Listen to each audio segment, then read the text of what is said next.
ஒரு சூப்பரான டின்னர் இன்றைக்கி சாட்டர்டே நைட்டுக்கு எல்லோரும் பண்ணி கொடுங்க. சப்பாத்தியும் பன்னீர் பட்டர் மசாலாவும் தான். என்னோடய ஸ்டைலில் எப்படி பண்ணுறதுன்னு பார்க்கலாம் வாங்க. நான் எப்படி பண்ணுறேன்னு சொல்லிட்டு சப்பாத்தி மாவு தான்.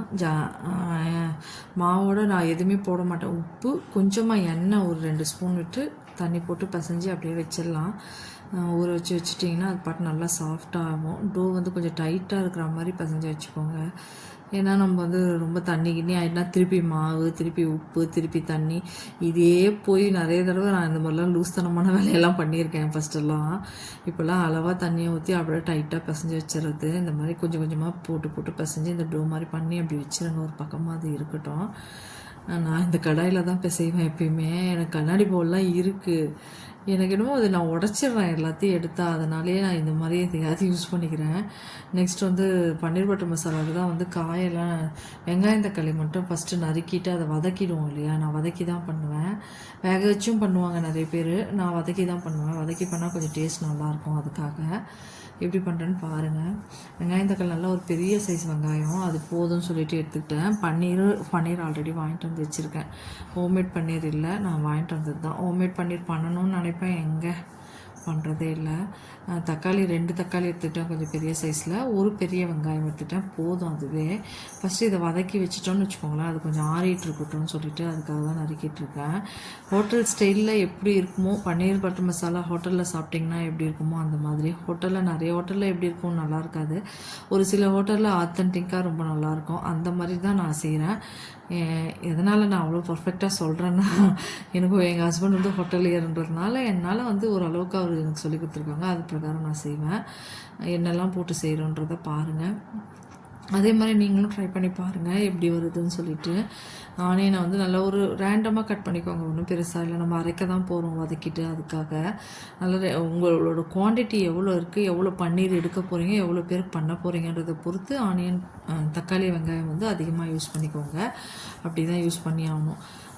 அந்த மாதிரி ட்ரை பண்ணிக்கோங்க. நெக்ஸ்ட் ஆயில் போட்டுக்கோங்க கடாயில். நல்லா ஒரு 10 முந்திரி கிட்ட, ஒரு 10-12 முந்திரி கூட போட்டுக்கலாம்னு வச்சுக்கோங்களேன். முழு முந்திரியாக இருந்தால் ஒரு 10 முந்திரி போட்டுக்கோங்க. நான் ஸ்ப்ளிட்டட் தான் என்கிட்ட இருந்தது. ஸ்ப்ளிட்டட் முந்திரியை நல்லா ஒரு பிடிக்கிட்ட எடுத்து போட்டுட்டு அதில் நல்லா ஒரு ஸ்பூன் ஜீரகம் போட்டு நல்லா பொரியட்டும். முந்திரி கொஞ்சம் கலர் சேஞ்ச் ஆகட்டும். ஆக சொல்ல அந்த வெங்காயம் தக்காளியை போட்டு நல்லா வதக்குங்க. எல்லாத்தையும் ஜீராவையும் சேர்த்து நல்லா வதக்கணும். எல்லாத்தையும் நல்லா வதக்குங்க. கலர் நல்லா மாறணும் வதங்குறது. இது நல்லா வதங்கிட்டோன்னு எடுத்து அப்படியே ஆற வச்சுருங்க. இதுதான் பேஸ் கிரேவி. இதை நிறைய பேர் என்ன பண்ணுவாங்கன்னா,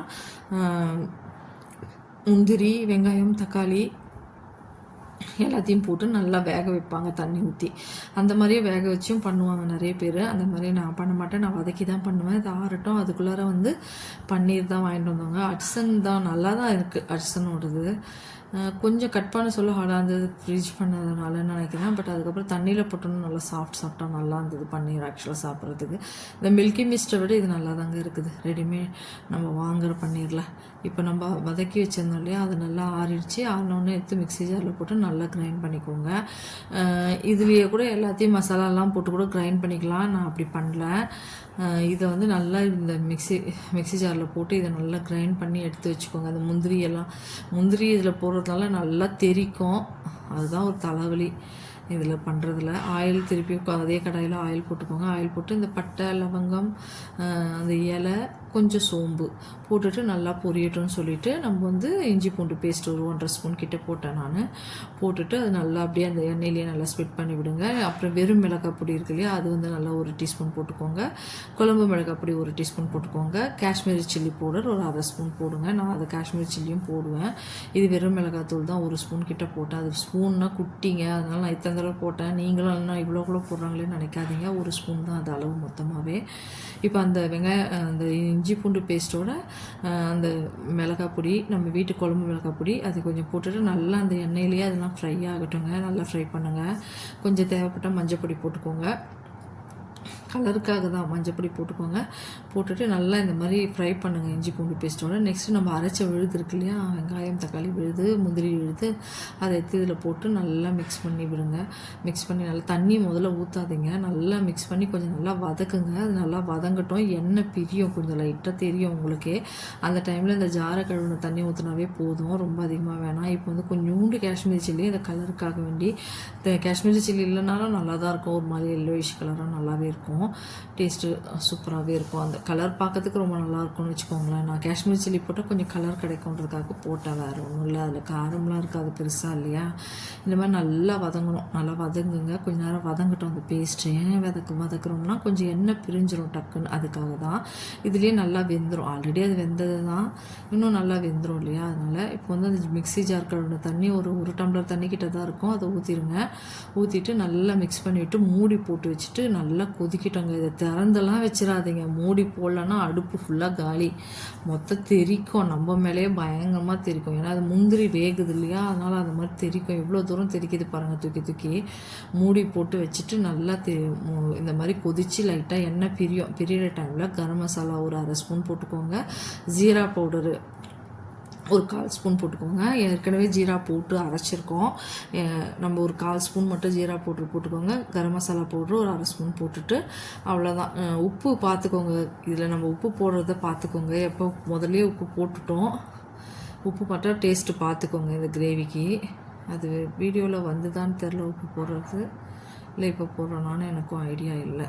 இப்போ தான் போடுறோன்னு நினைக்கிறேன். உப்பு கூட இல்லை, பார்த்துக்கோங்க உப்பு நீங்கள் எப்படி ஐடியாவோ அது மாதிரி போட்டுக்கோங்க, எந்த டைமில் போடணுமோ. இப்போ வந்து கரம் மசாலாவும் ஜீரா பொடியும் போட்டுட்டு ஒரு மிக்ஸ் பண்ணிவிடுங்க.